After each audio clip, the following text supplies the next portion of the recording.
Hello students, solid state या प्रकरणामध्ये आपण आजचं तिसरं लेक्चर आहे. याच्या अगोदर आपण क्लासिफिकेशन ऑफ क्रिस्टलाइन सॉलिड्स बघितलं. त्याच्यामध्ये ionic solids, covalent network solid, molecular solid आणि मेटॅलिक सॉलिड्स हे चार टाइपचे सॉलिड्स आपण डिटेल मध्ये अभ्यासले. तर आज आपल्याला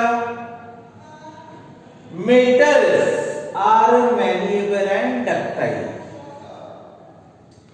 मेटल्स म्हणजे धातू. पिरियोडिक टेबल मध्ये जेवढे एलिमेंट्स आहेत तर त्याच्यातले फक्त मेटल्स हे काय असतात? मॅलिएबल.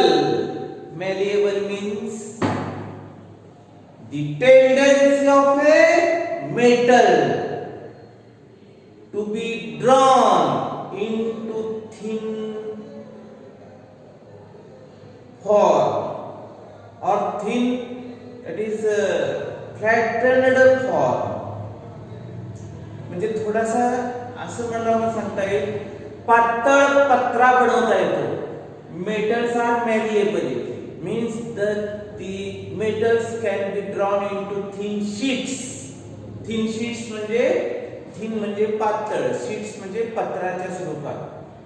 And ductile means the metals they can be drawn into thin wire form. Thin wire म्हणजे लहानशी आपण वायरच्या स्वरूपात सुद्धा त्याला रूपांतरित करू शकतो. तर metals are malleable and ductile. हे बिहेवियर फक्त मेटल्स दाखवू शकतात. तर हे कशामुळे घडतं? In metallic solids there is metallic bond in between nearest two metal atoms or ions. Metal ion एकत्रित ठेवताना मोबाईल इलेक्ट्रॉन्स किंवा त्याला आपण डिलोकलाइज्ड इलेक्ट्रॉन्स म्हणतोय किंवा त्याला फ्री इलेक्ट्रॉन्स म्हणतोय. तर हे फ्री इलेक्ट्रॉन्स किंवा मोबाईल इलेक्ट्रॉन्स दोन जवळजवळच्या मेटल कॅटायनला एकत्र ठेवण्याचं काम करतात. Each metal cation it is connected with another or neighboring cation by the agency of mobile electron.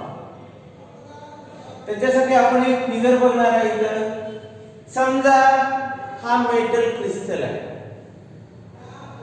तर या मेटल क्रिस्टल मध्ये काय आहे बघा? Positively charge ion, negatively charge electron, अशा पद्धतीने त्याची अरेंजमेंट आहे. तर ह्याच्या अशी स्लाइड आहे, लक्षात घ्या. हा पहिला थर, दुसरा थर, तिसरा थर, परत चौथा, पाचवा, सहावा. समजा ह्या मेटल क्रिस्टलला आपण शियर फोर्स अप्लाय केला. शियर फोर्स अप्लाय केला म्हणजे काय केलं? या बाजूने याला फोर्स दिला आणि या बाजूने याला फोर्स दिला. तर काय होतं बघा? मेटल कॅटायन्स आता इथं आणि इथं हे मेटल आयन, हा मेटल आयन, याच्यामध्ये मेटॅलिक बॉन्ड आहे. तर हे बॉन्ड शियर फोर्स अप्लाय केल्यानंतर हे जुने मेटॅलिक बॉन्ड ब्रेक होतात आणि नवीन पद्धतीने परत ते आयन्स उपलब्ध झालेल्या मोबाईल इलेक्ट्रॉन मार्फत परत बॉन्ड फॉर्मेशन करतात. म्हणजेच काय?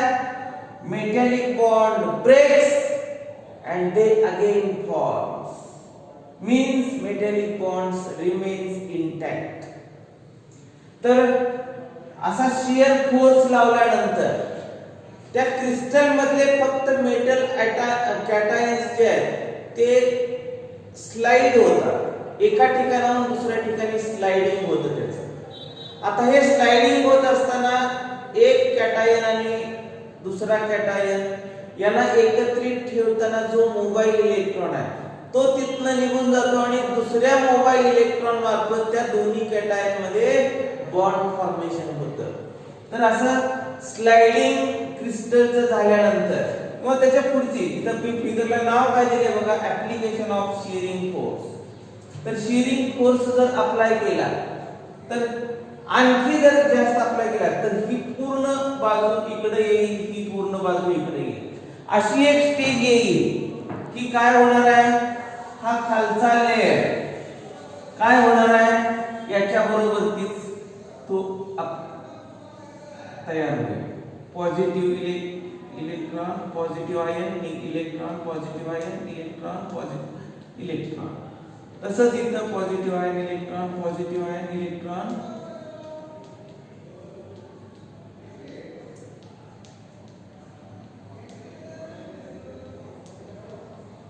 तर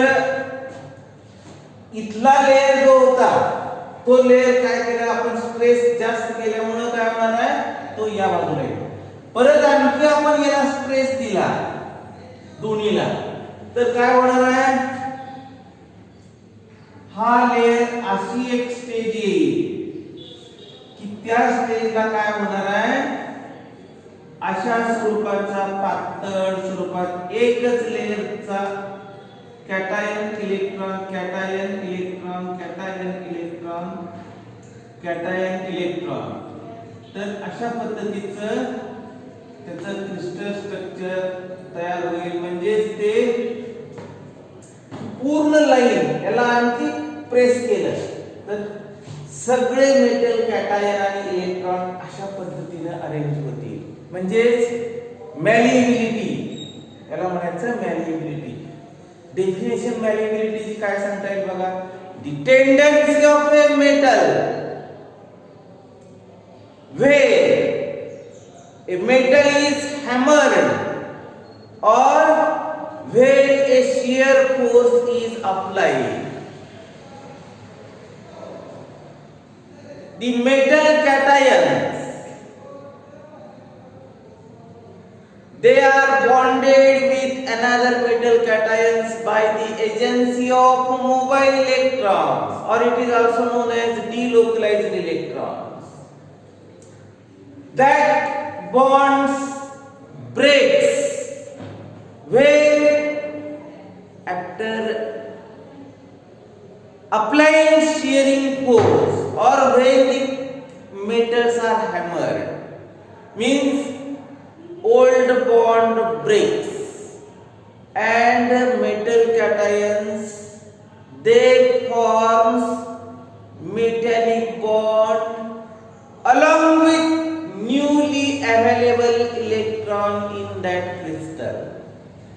Means metallic bond जरी ब्रेक झाले तात्पुरते तर लगेच परत रिफॉर्म होतात. म्हणजे ते इंटॅक्ट राहतात, तसंच आहे तसं राहतात. आणि मग हा जो गुणधर्म आहे, the tendency of a metal when a metal is hammered or when a shear force is applied, the metal cations they slide over one another and they can be appears into thin sheet form. Thin sheet, thin म्हणजे पातळ, sheet म्हणजे पत्रा. thin sheetच्या स्वरूपात ते appear होतात. आणि म्हणूनच या गुणधर्माला, म्हणजे एखादा मेटल, एखादा धातू त्याला हॅमर केलं किंवा त्याला शिअर फोर्स अप्लाय केला की त्या मेटलचा मोठाच्या मोठा जो क्रिस्टल आहे तर त्याला हॅमरिंग केलं किंवा त्याला शिअर फोर्स अप्लाय केलं तर तो मोठा क्रिस्टल पातळ पत्र्याच्या स्वरूपात रूपांतरित होतो. तर मेटलचा हा जो गुणधर्म आहे, the tendency of a metal to be drawn or to be develop or to form a thin sheet, पातळ पत्रा बनणं. Tendency of a metal when hammered or when shear stress or shear force is applied, that metal crystals they forms thin sheet. such a thin sheet formation of a metal crystal that is known as malleability. Malleability means the tendency of a metal to be drawn into thin sheet form. This is due to metallic bond formation. And ductility or ductile. समजा आपण सोने चांदीच्या दुकानामध्ये एखादा गेलो किंवा त्याच्या मशिनरीच्या ज्या असतात, सोन्याची पातळ तार करायची असते, तर सोनार काय करतो, त्या मशीन मध्ये ते क्रिस्टल किंवा एखादा ठोकळा असेल तो घालतो आणि त्याच्यापासून पातळ वायर तयार होते. तर डक्टिलिटी म्हणायचं, the tendency of a metal to be drawn into thin wire forms. It is due to metallic bonds. Means metallic bonds due to availability of the free or mobile electrons in the metal crystals. Old bond breaks and newly bonds form. Due to such a behavior of the metal can be drawn into the ductile form. Means they can be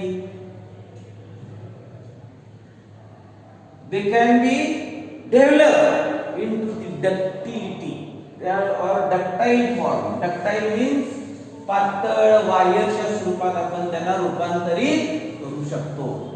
This tendency of metal, it is most important property of the metal. Metals are malleable and ductile. त्याच्यानंतर पुढचा भाग आहे तो crystal structure.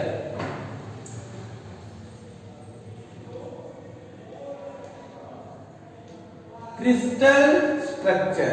तर यामध्ये आपल्याला काय बघायचं बघा,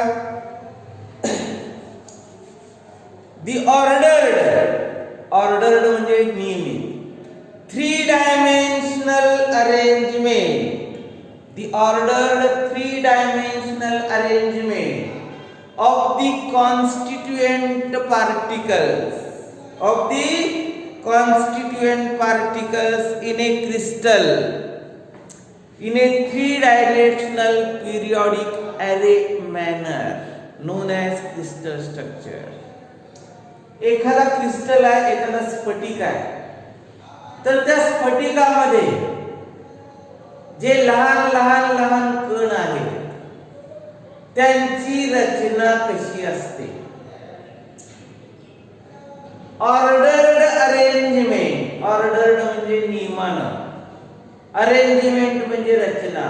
ordered arrangement of the constituent particles in a 3 dimensional manner and in a periodic array. Periodic array म्हणजे काय, समजा एखादा आपण साखरेचा स्फटिक घेतला मोठा, तर त्याच्यामध्ये साखरेचा एक कण, लगेच दुसरा कण, तिसरा कण, चौथा कण, पाचवा कण, असे त्रिमितीय आकारामध्ये डेव्हलप होत जातात. त्याला क्रिस्टल स्ट्रक्चर म्हणायचं. साखर चौकोनी लहान क्यूबच्या स्वरूपातच तुम्हाला नॅचरली त्याचा आकार आपल्याला आढळतो. तर नॅचरली साखर कधीही साखर कारखान्यामध्ये सुद्धा तयार होताना लहान चौकोनी क्यूब तयार होतात बघा. तर साखरेला हा काही आकार दिलेला नाही, तर तो आकार आपोआप त्याला प्राप्त होतो. म्हणजे काय, साखरेचे जे पार्टिकल्स आहेत त्यांना त्या आकारात रूपांतरित होण्याची त्याची टेंडन्सी असते. आणि असं प्रत्येक मेटल्स हे काय असतात, त्याची एक ठराविक पद्धत आहे आणि त्या पद्धतीनेच त्याच्यातले पार्टिकल अरेंज झालेले असतात आणि त्याच पद्धतीने त्याचं क्रिस्टल स्ट्रक्चर असतं. तर crystal structure, the ordered arrangement of the constituent particles in a crystal in a 3 dimensional periodic array, that is known as crystal structure. त्याच्यानंतर in this crystal structure there are 2 terms. That is lattice and basis. ह्या दोन terms आपल्याला महत्वाचे आहेत. Lattice कशाला म्हणायचं आणि basis कशाला म्हणायचं. आता साधारणपणे मी तुम्हाला सांगतो, आपण उन्हाळ्याच्या दिवसामध्ये कुल्फीचे गाडे रस्त्यावरून फिरताना दिसतात बघा. तर ते कुल्फीचे गाडे जे असतात, तर ते कुल्फीच्या गाड्यामध्ये कुल्फी तुम्ही पैसे दिले की तो कुल्फी काढून देतो. थंडगार कुल्फी असते, त्याला खाली बर्फ आणि मीठ असतं जेणेकरून थंडावा त्याला निर्माण होईल. तर त्या कुल्फीच्या गाड्यामध्ये प्रत्येक खोलगट भाग जो आहे तिथं कुल्फी तयार होते. तर ते कुल्फी तयार होण्याचा जो रिकामा पोर्शन आहे त्याला लॅटिस म्हणायचं, आणि त्याच्यामध्ये जी कुल्फी तयार होते त्याला बेसिस म्हणायचं. कुल्फीचा गाडा, त्या कुल्फीच्या गाड्यामध्ये कुल्फी नसताना रिकामे जे लहान लहान छिद्राचे असे खोलगट भाग आहेत त्यांना लॅटिस म्हणायचं. आणि त्याच्यामध्ये कुल्फीचं जे द्रावण ओतलं आणि 1 तासाभराने ती कुल्फी सॉलिड स्वरूपात तयार झाली त्याला बेसिस म्हणायचं. तर क्रिस्टल स्ट्रक्चर मध्ये लॅटिस आणि बेसिस ह्या दोन टर्म्स फार महत्वाचे आहेत. तर प्रत्येक क्रिस्टल मध्ये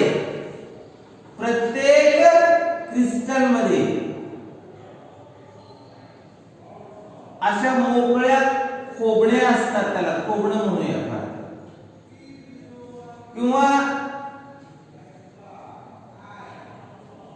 आपला डोळा आहे.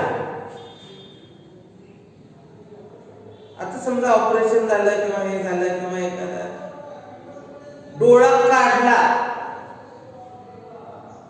डोळ्याची नुसती खोबणी राहिली, डोळ्याची नुसती खोबणी असेल ते लॅटिस, आणि डोळा त्याच्यातलं बेसिस.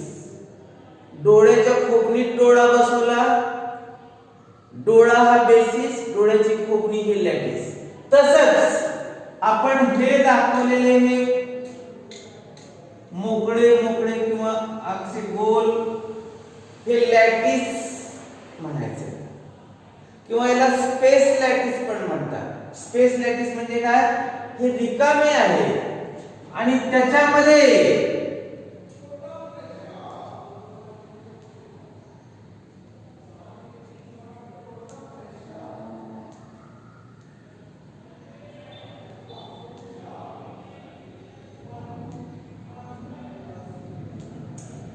हे लॅटिस, हे बेसिस, आणि याच्यापासून तयार होणार मग काय असेल तर या पद्धतीचं हे क्रिस्टल असेल.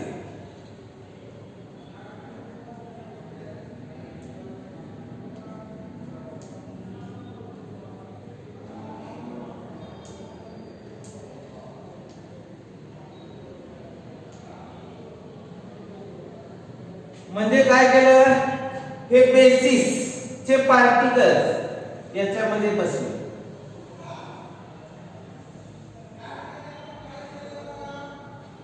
तसंच इथं हा इथं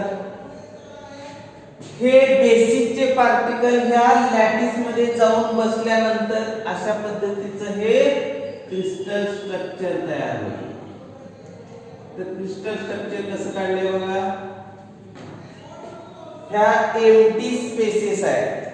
कुल्फीच्या गाड्यावरच्या ह्या कुल्फी तयार करण्याचे जे साचे असतात त्याला मोकळे साचे, त्याच्यामध्ये आपण कुल्फी तयार करण्याचं द्रावण ओतलं म्हणजे हे बेसिस.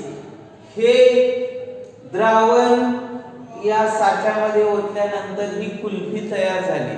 ही कुल्फी तयार झाली म्हणजे बेसिस लॅटिसच्या जागा ऑक्युपाय केल्या की त्याला काय म्हणायचं, ते crystal structure of that metal or that crystal. तर अशा पद्धतीने हे क्रिस्टल तयार होतात. क्रिस्टल्स कसे तयार होतात, मोकळ्या ज्या जागा आहेत त्याला लॅटिस किंवा स्पेस लॅटिस पण म्हणतात. स्पेस लॅटिस मध्ये बेसिसचे पार्टिकल्स जाऊन बसले की त्याच्यामध्ये तुम्हाला क्रिस्टल तयार झालेलं आढळतं. त्याच्यानंतर आता ह्याला विशिष्ट असा भौमितिक आकार असतो. त्याच्यानंतर युनिट सेल. युनिट सेल कशाला म्हणायचं?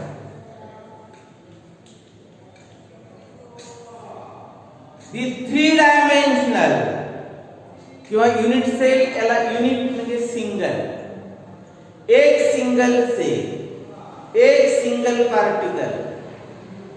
जर का युनिट सेल म्हणजे single particle, the smallest repeating structural unit of the crystal, the smallest repeating structural unit of the crystal is known as unit cell. unit cell कशाला म्हणायचं बघा? एक unit. 1 kilo साखर घेतली आपण, 1 किलो साखर मधला एक कण, 1 कण 2 3 4 असे लाखो कण असतील एका किलो साखरेमध्ये. तर त्याच्यातला एक कण म्हणजे एक युनिट सेल. तर तो स्मॉलेस्ट पार्टिकल, तसाच पार्टिकल परत त्याच्या शेजारी असतो. 1 किलो साखर जर आपण घेतली तर त्या साखरेमध्ये काय असेल? एक पार्टिकल, दुसरा, तिसरा, चौथा, पाचवा, सहावा. एका पार्टिकल सारखेच दुसरे पण पार्टिकल्स असतील, म्हणून त्याला म्हणले smallest repeating structural unit of the crystal is known as unit cell. एकच कण वारंवार तोच repeat repeat repeat repeat repeat होत असतो आणि त्याच्यापासून मोठा क्रिस्टल, असंख्य युनिट सेल एकत्र येतात आणि क्रिस्टल तयार होते. मिठाचा खडा कसा बनला बघा? NaCl चा एक पार्टिकल म्हणजे एक युनिट सेल. असे NaCl चे असंख्य पार्टिकल्स एकत्रित आले आणि मिठाचा किंवा NaCl चा मोठाच्या मोठा खडा तयार झाला. तर NaCl चे असंख्य रेणू एकत्रित आले आणि मोठा क्रिस्टल तयार झाला. तर त्या मोठ्या क्रिस्टल मध्ये एक NaCl चा रेणू म्हणजे एक युनिट सेल.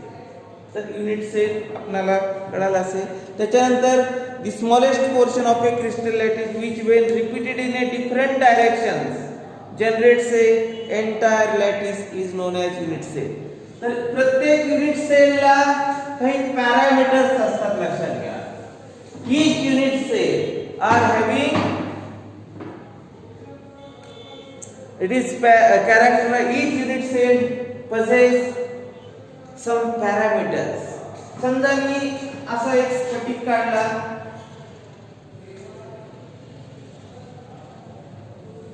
हा क्यूब आहे, त्याच्यामध्ये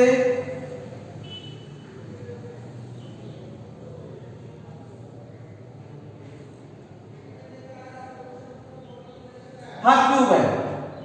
तर ह्याची समजा लांबी A आहे, हे रुंदी B आहे आणि उंची C आहे. ही लांबी A, ही रुंदी B आणि ही उंची C. त्याच्यानंतर याला काही अँगल्स आहेत बघा. तर हे अँगल्स, हा एक अँगल आहे, हा एक अँगल आहे आणि हा एक अँगल. हा अल्फा असेल, हा बीटा असेल आणि हा गॅमा असेल. Each unit cell possess length, breadth and height. They may or may not be perpendicular to each other. They possess means the angle. आता समजा या दोन्ही मधला अँगल हा अल्फा असेल, या दोन्ही मधला अँगल बीटा असेल, या दोन्ही मधला अँगल गॅमा असेल. म्हणजे प्रत्येक एका युनिट सेलला विशिष्ट अशी लांबी, रुंदी आणि उंची असते आणि या लांबी रुंदी उंचीमध्ये आपल्याला काही एकमेकाच्या मधले दोन परपेंडिक्युलर लाईन जे असतात त्याच्यामध्ये अँगल्स जे तयार होतात अल्फा बीटा गॅमा असं आपण त्यांना नाव दिले. तर हे 6 पॅरामीटर्स आहेत त्याचे. प्रत्येक युनिट सेलला एक ठराविक पॅरामीटर्स असतातच. हा अल्फा काहीतरी असेल, बीटा काहीतरी असेल आणि गॅमा काहीतरी असेल. तर ठराविक पॅरामीटर्स मध्येच ते अपीयर होण्याची त्याची टेंडन्सी असते.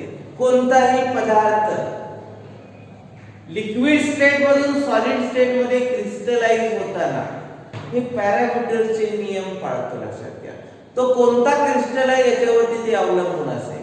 समजा मिठाचा खडा किंवा साखरेचा लहान पार्टिकल, साखरेचा कण साखर कारखान्यामध्ये निर्मिती होत असताना कधी गोल आकाराचा निर्माण होणार नाही, तर तो लहान चौकोनी क्यूब याच्यासारखाच निर्माण होईल.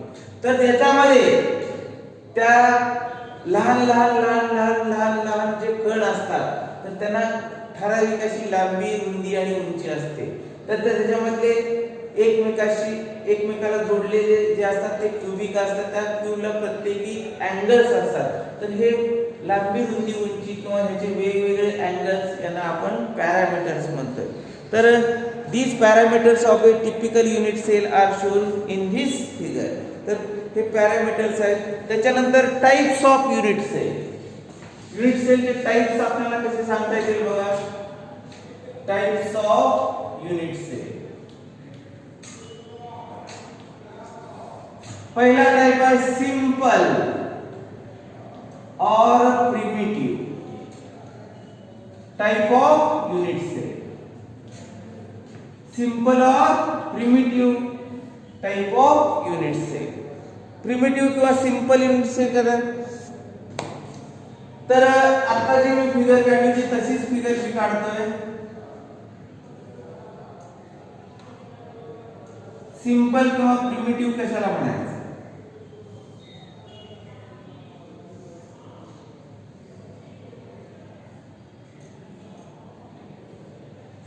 हा एक युनिट सेल आहे. सिंपल म्हणजे साधं किंवा रचना फार काही कॉम्प्लिकेटेड नसणार आहे म्हणून त्याला नाव सिंपल दिलेलं आहे. प्रिमिटिव्ह याचा अर्थ तर अशा टाइपचा समजा आपण शुगरचा क्रिस्टल एक लहान कण घेतलाय तर त्याच्यामध्ये primitive type of unit cell याचा अर्थ काय. constituent particles of that crystalline substance, constituent particles of that substance, these are present only at the corners of the cube, only at the corner of the cube. फक्त क्यूबच्या कॉर्नरलाच ते particle available असतील. 1 2 3 4 हे वरचे 4 corner, हे खालचे 4 corner. म्हणजे simple primitive type of unit cell या टाइपचं जर क्रिस्टल स्ट्रक्चर असेल तर याच्यामध्ये रचना होताना ही अशीच पद्धतीने होते. म्हणजे जे कॉन्स्टिट्यूएंट पार्टिकल्स किंवा कण आहेत ते फक्त आणि फक्त या क्यूबच्या फक्त कोपऱ्यामध्ये जागा ऑक्युपाय करतील.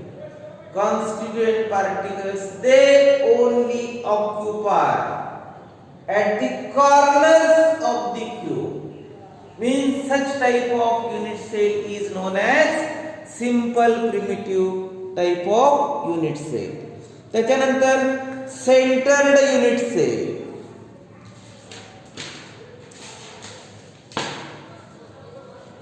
centered unit cell. दूसरा आहे ते centered unit cell. तर या सेंटर्ड युनिट सेल मध्ये परत 2 टाइप आहेत. पहिला आहे बॉडी सेंटर्ड क्यूबिक सेल म्हणायचं. याला शॉर्ट फॉर्म बीसीसी असा पण आहे. Body centred cubic cell. आता सेंटर्ड युनिट सेल मध्ये काय असते बघा. पार्टिकल्स आर प्रेझेंट, म्हणजे पार्टिकल्स कुठं कुठं असू शकतात?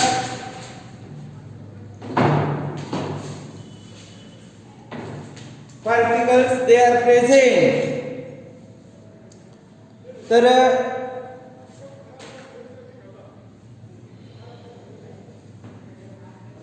Particles at the corner of the cube असू शकणारच आहे. बॉडी सेंटर मध्ये, त्याच्यामध्ये पहिला in centre unit type of cell constituent particles are present at the corners of the cube. In addition to the corner, particles are also present at the center of the cube. या क्यूबचा मध्यभाग जो आहे तिथं पण particle असेल एक, आणि हा एक पार्टिकल जो आहे त्याला काय म्हणायचं?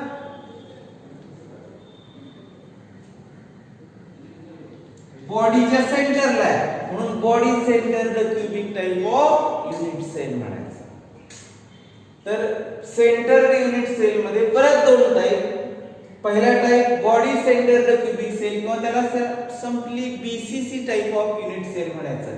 तर बीसीसी टाइपच्या युनिट सेल मध्ये काय असतं बघा, युनिट सेलच्या प्रत्येक कॉर्नरला एक पार्टिकल असेलच, पण कॉर्नर आणि या क्यूबच्या मध्यभागी एक कण किंवा एक पार्टिकल असेल, म्हणून याला बॉडीच्या सेंटरला, म्हणून body centred cubic unit cell असं म्हटलेलं आहे. Body centred cubic unit cell म्हणजे काय? तर पार्टिकल कुठं कुठं आहे ते एकदम बॉडीच्या सेंटरला. त्याच्यानंतर पुढचा फेस सेंटर बी, फेस सेंटर्ड क्यूबिक सेल, त्याला एफसीसी म्हटलेलं आहे. आता हे एफसीसी कसं असतं बघा, हेच क्रिस्टल स्ट्रक्चर मी दाखवतोय किंवा क्यूब हाच मी ठेवलाय. तर फेस सेंटर्ड क्यूबिक सेल मध्ये कसं असतं बघा. तर आता हा क्यूब आहे, हे वरचे 4 कॉर्नर, खालचे 4 कॉर्नर. आता या क्यूब मध्ये हा क्यूबचा वरचा फेस आला, फेस म्हणजे सरफेस, तर त्या फेसच्या सेंटरला एक. त्याच्यानंतर याच्या नेमका अपोजिटचा फेस हा येईल, तर या फेसच्या पण सेंटरला एक असेल. मग मी हे काय केलं, मी फेस टू फेस हे जोडलं. हा वरचा फेस, हा खालचा फेस, हे फेसच्या मध्यभागी आहे आणि या फेसच्या मध्यभागी आहे.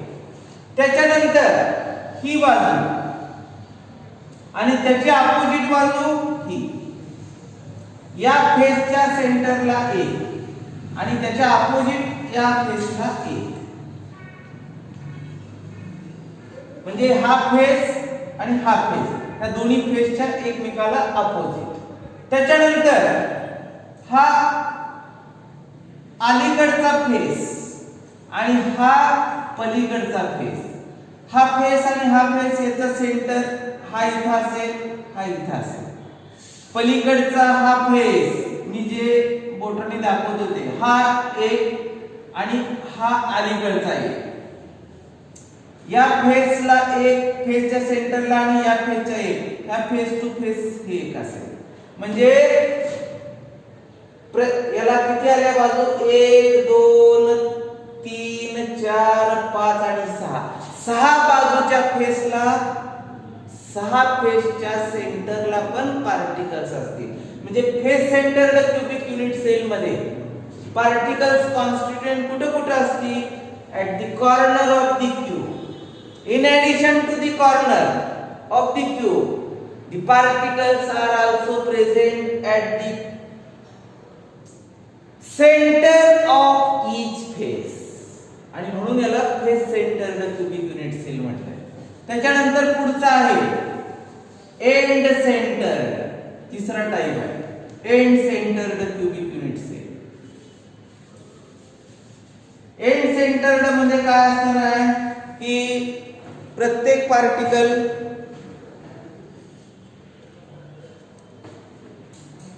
तर प्रत्येक कॉर्नरच्या याला एक एक असेलच. जसं बॉडी सेंटर्ड मध्ये होतं, फेस सेंटर्ड मध्ये होतं, तसं प्रत्येक कॉर्नरच्या पोझिशनला एक कॉन्स्टिट्यूएंट पार्टिकल असेलच. परंतु या टोटल बाजू जर बघितल्या, ही पहिली बाजू, दुसरी बाजू, पलीकडची बाजू, या बाजूची बाजू, 4 बाजू, वरची आणि खालची 6 बाजू आल्या. तर 6 बाजूपैकी कोणत्याही 2 बाजूच्या अपोजिट फेसला एक एक असतो. तर आपण हे घेऊ, ह्या फेसला एक पार्टिकल फेसच्या सेंटरला आणि या फेसच्या सेंटरला एक, म्हणजे इथं. तर फक्त हे 2च पार्टिकल्स असतील. इतर ठिकाणी या फेसला या फेसला कोणतेही 2 फेसच्या सेंटरला अपोजिट बाजूला इथं एक असेल तर त्याच्या अपोजिट इथं असेल, म्हणून याला end centred cubic unit cell म्हणायचं. तर अशा टाइपची रचना काही क्रिस्टल मध्ये असते. बॉडी सेंटर्ड टाइप, बीसीसी टाइपच्या रचनेमध्ये काही क्रिस्टल क्रिस्टलाइज होतात. एफसीसी टाइपच्या क्रिस्टल मध्ये काही क्रिस्टल क्रिस्टलाइज होतात आणि end centred type of crystal structure मध्ये सुद्धा काही क्रिस्टल क्रिस्टलाइज होतात. तर या पद्धतीने आपल्याला हे समजावून घ्यावं लागेल. तर सर्वांना विनंती आहे माझ्या चॅनलला लाईक, शेअर आणि सबस्क्राईब भरपूर करा, जेणेकरून आपल्याला सबस्क्राईबर वाढले की लाईव्ह लेक्चर्स घेता येतील. थँक्यू.